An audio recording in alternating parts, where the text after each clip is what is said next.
তো আজকে আমরা শুরু করছি কাইনেমেটিক ইকুয়েশনস ইউজিং ক্যালকুলাস। তো আগের দিন আমরা একটা ক্যালকুলাসের প্রাথমিক ধারণাটুকু পেয়েছি, যে ইন্টিগ্রেশন, ডিফারেন্সিয়েশন এবং তার অ্যাপ্লিকেশান ফর্মুলাগুলো একটু শিখেছি। তো চলো আজকে ওই কাইনেমেটিক ইকুয়েশন, দুটো ইকুয়েশন আমরা ক্যালকুলাস ইউজ করে তার সমীকরণগুলো প্রতিষ্ঠা করব।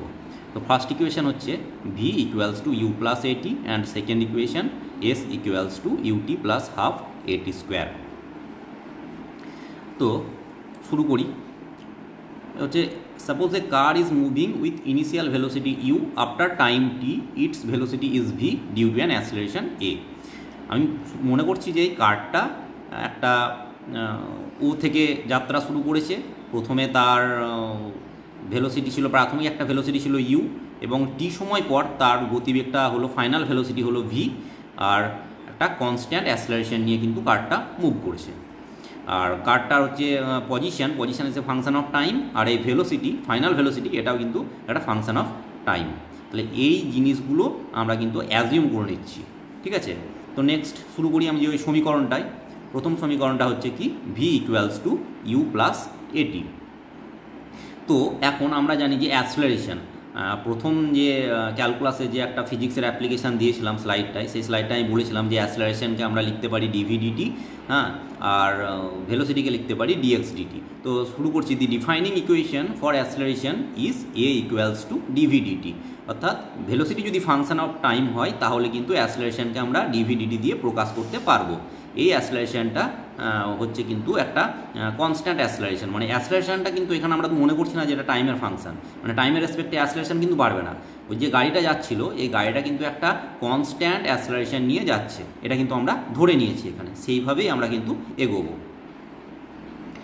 তো অ্যাক্সিলারেশন হচ্ছে dv equals a equals to DV dt, where a is acceleration and v is final velocity, t equals to time. এখন এটাকে যদি আমি ভেঙে ফেলি, dv ইকুয়ালস টু কী হবে, a ইন্টু ডিটি। দেখো এখানে লিখেছি dv equals to a into D T. Now এখন বোথ সাইডকে আমরা যদি ইন্টিগ্রেট করছি, integration dv equals to integration a DT.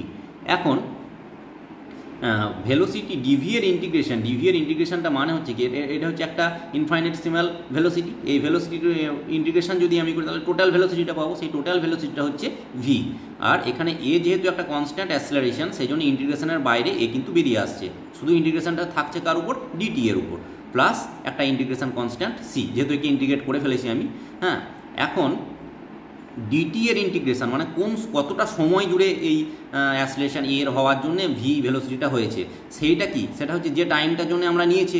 এখানে দেখো একটা নির্দিষ্ট টাইম নিয়েছি টি, প্রথমে ইনিশিয়াল ভেলোসিটি ছিল ইউ, টি টাইম পর তার ভেলোসিটি হয়েছে ভি, তাহলে ওই টিটা হচ্ছে কিন্তু এখানে চলে আসছে, যে ইন্টিগ্রেশন অফ ডিটি হবে টি এখানে। তো দেখা যাক পরের স্লাইডে, সেটাই লিখেছি, V equals to at plus C. এই সিটা হচ্ছে ইন্টিগ্রেশন কনস্ট্যান্ট। এখন কিছু ইনিশিয়াল কন্ডিশন আছে, যে কন্ডিশনটা দিয়ে ইন্টিগ্রেশন কনস্ট্যান্টের ভ্যালু আমাকে কিন্তু বের করতে হবে। সেই কন্ডিশনগুলো কি, হোয়েন টি ইকুয়ালস টু 0, মানে একদম যাত্রা শুরুর সময়। দেখো এখানে এই গাড়িটা যখন একদম প্রথম যাত্রা শুরু করেছিল তখন আমি কি ধরে নিয়েছিলাম, তার ভেলোসিটিটা হচ্ছে ইউ। তো সেই কন্ডিশনটা আমি এখানে কিন্তু অ্যাপ্লাই করছি, কি, যে হোয়েন ভি, যে T equals to 0, the initial velocity is U. So এখন এই সমীকরণে টি ইকুয়ালস টু 0 বসিয়ে দিলে কী হয়ে যাচ্ছে, এটি, এই টার্মটা 0 হয়ে যাচ্ছে, আর সি ইকুয়ালস টু হয়ে যাবে ভি, আর ভি এর ভ্যালুটা হচ্ছে ইউ, সেই জন্যে এটা হয়ে যাচ্ছে কি, c equals to u. So equation 3 becomes v equals to at plus ওই ইন্টিগ্রেশন কনস্ট্যান্ট ইউ। এটাকে যদি আমি ঘুরিয়ে লিখি তাহলে v equals to you plus at. তাহলে এটা হচ্ছে আমার ওই গতির ফার্স্ট সমীকরণ, যেটা আমি প্রমাণ করতে চেয়েছিলাম। এখন এই 4 ইকুয়েশানকে আবার ইউজ করব। এখানে ইকুয়েশানটাই আমার ভি হচ্ছে ফাংশন অফ টাইম, তাহলে এই ভিটাকে আমি আবার রিপ্লেস করব ডিএক্স ডিটি দিয়ে। চলো তাহলে পরের স্লাইডে চলে যাই। এই সমীকরণটা আমি প্রমাণ করতে চাচ্ছি, s equals to UT plus half এটি স্কোয়ার। তো ফ্রম ইকুয়েশান 4, এই ইকুয়েশান 4 থেকে আমি কি পেলাম, from equation 4 v equals to you plus at. এখন এই ভি এর জায়গায় আমি বসাচ্ছি কি, ডিএক্স ডিটি। তো চলো এখানে যদি আমি ডিএক্স ডিটিটা বসিয়ে ফেলি, তাহলে কি দাঁড়াচ্ছে, dx DT equals to you plus at. যেখানে আমি ভি এর জায়গায় ডিএক্স ডিটিটা বসিয়েছি, কারণ velocity as a function of time ছিল, হ্যাঁ সেটা আবার position over function of time. এটা যখন আমি প্রথমেই অ্যাজিউম করে নিয়েছিলাম কি যে X is a function of time এবং velocity V it is also a function of time. এখন D X DT equals to you plus A T, এই পুরো জিনিসটাকে আমি যদি শুধু ডিএক্সটাকে এদিকে রাখি আর ডিটিটাকে, তাহলে এই দুটোর সঙ্গে মাল্টিপ্লাই করতে হবে, সেই জন্য হচ্ছে ইউ ইন্টু ডিটি, তার সঙ্গে আসছে কি এটি ইন্টু ডিটি। এবার কি বোথ সাইডকে আমি ইন্টিগ্রেট করব, তো দেখা যাক ইন্টিগ্রেশন করলে integration of dx plus equals to integration of u dt plus integration of at dt. এখন দেখো ইউটা কিন্তু একটা কনস্ট্যান্ট ইনিশিয়াল স্পিড, হ্যাঁ ভেলোসিটি সরি, তা এই ইউটা কিন্তু ইন্টিগ্রেশনের বাইরে বেরিয়ে চলে আসবে। আবার ইন্টিগ্রেশন অফ ডিএক্স, এই ইন্টিগ্রেশন অফ ডিএক্স এর ভ্যালুটা কী হবে, ইন্টিগ্রেশন অফ ডিএক্স ইজ পুরো ডিস্টেন্সটা যেটা কভার করছে সেটা হচ্ছে এক্স, আর ইন্টিগ্রেশন অফ টি ডিটি এটাকে আমি যদি ওই x to the power n dx ওই ইন্টিগ্রেশনের ফর্মুলাটাই ভাঙি, তাহলে এটাকে সিম্পলিফাই করলে আসবে কি টি টু দি পাওয়ার 1 + 1, টি এর মাথায় কোনো ইন্ডেক্স নেই মানে হচ্ছে 1 ধরে নিলাম এটা, তাহলে টি টু দি পাওয়ার 1 + 1 বাই নিচে 1 + 1, মানে ওই ফর্মুলাটা ইউজ করলাম যে x to the power n integration x to the power n dx equals to x to the power n + 1 by n + 1 + c। সেই ফর্মুলাটা ইউজ করে আমি কী পেয়ে গেলাম t²/2। এখন এই ভ্যালুটাকে আমি কিন্তু টি ডিটি এর জায়গায় ইউজ করব।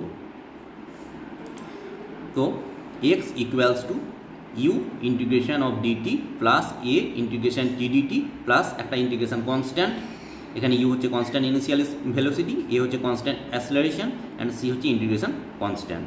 এখন এক্স ইকুয়ালস টু কী আসছে ইউ ইন্টিগ্রেশন ডিটি এর ইন্টিগ্রেশন হচ্ছে টি, আর এটা তো একটা কনস্ট্যান্ট অ্যাসেলারেশন, ওটা বেরিয়ে চলে এলো ইন্টিগ্রেশন থেকে। টি ডিটি এর ইন্টিগ্রেশন আগের স্লাইডে যেটা বানালাম যে t²/2, তাহলে এই টি ডিটি এর ইন্টিগ্রেশনটার জায়গায় আমি বসিয়ে দিলাম t²/2 প্লাস একটা ইন্টিগ্রেশন কনস্ট্যান্ট। এখন এই ইন্টিগ্রেশন কনস্ট্যান্টের ভ্যালুটা আমাকে বের করতে হবে। আমার কন্ডিশনটা কি, একদম হোয়েন টি ইকুয়ালস টু 0, অর্থাৎ একদম যাত্রা শুরুর মুহূর্তে, হ্যাঁ এক্স ইকুয়ালস টু 0, ও তো কোনো ডিস্টেন্স ট্রাভার্স করেনি, মানে কোনো ডিস্টেন্স তো যায়নি, সেই জন্য এক্স ইকুয়ালস টু 0।